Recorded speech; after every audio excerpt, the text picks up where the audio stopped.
Welcome to day 4 of Busweek. So we've already had a look at a Midi-bus, a full-size bus, and a tag axle.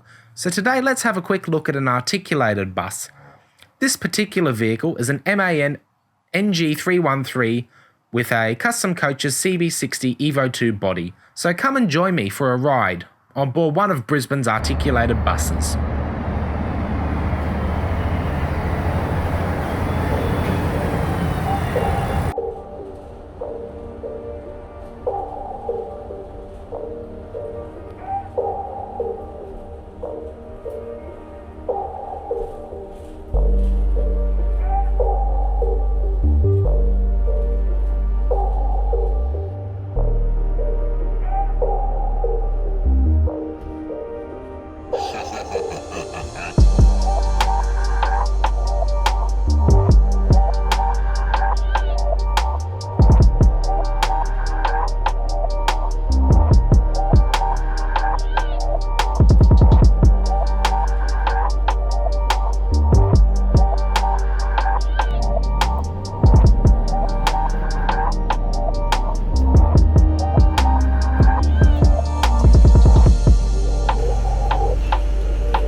Brisbane has 30 of these articulated MAN buses, delivered between 2007 and 2008 and numbered 1601 to 1630. Before the MANs, there had been articulated buses in Brisbane, but these were the first with a low floor, which made them far more accessible and easier to board. Once inside, you'll notice these thin style bucket seats with a little bit of foam, which aren't particularly supportive for long journeys. That being said, these thin seats were the same as the rigid buses being delivered around the same time. We should also quickly note that these are only a dual-door articulated bus, unlike Brisbane Transport's latest, which also have a third door in the middle. This means that there can sometimes be a few issues with boarding and alighting, particularly on a busy service. That being said, the doors are nice and wide and they are easy to get in and out of. There are also lots of spots to hold on if you're having to stand on the vehicle whilst moving, which is important as these vehicles are often used on busway services, which are commonly reaching a speed of 90 kilometers an hour in regular passenger service. So let's just have a quick little listen so you can hear what these bad boys sound like.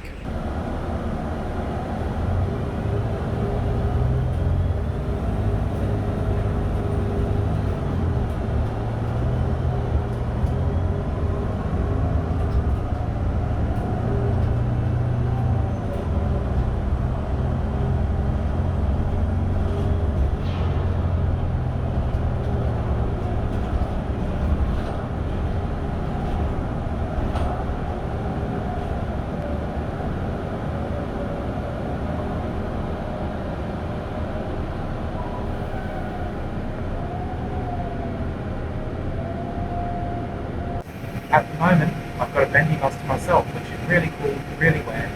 Whilst I generally like travelling on articulated buses because I think they're really cool and unique compared to a standard bus, there are a couple of ergonomic issues with this MAN articulated vehicle. These MANs have a good powerful motor, powered by compressed natural gas, and that's all good. But then they fit a 4-speed gearbox on the back, and the gear ratios can mean that in traffic and under acceleration and deceleration, the gears can be quite jerky, which is not good when you've got a full bus in peak hour. The second challenge is the interior layout. Now, because these buses don't have a centre door, they're only a dual door articulated bus with entry points at the front of the vehicle and in the trailer, there's a very large corridor down the centre of the vehicle. This means that people sort of get crowded in there if the bus is quite full, and it can be a really slow process to board and alight the vehicle, which is not ideal if you've got a busy peak period. One other surprising thing about these articulated buses is the window line. On the outside, you expect them to have a really big interior window set, as there is a really large glass area. However, once you get inside, you'll find that the windows are actually rather small, and it means that the buses can be a little bit dark inside, which is a real shame. And for me, the final challenge with these buses is the stop bell situation.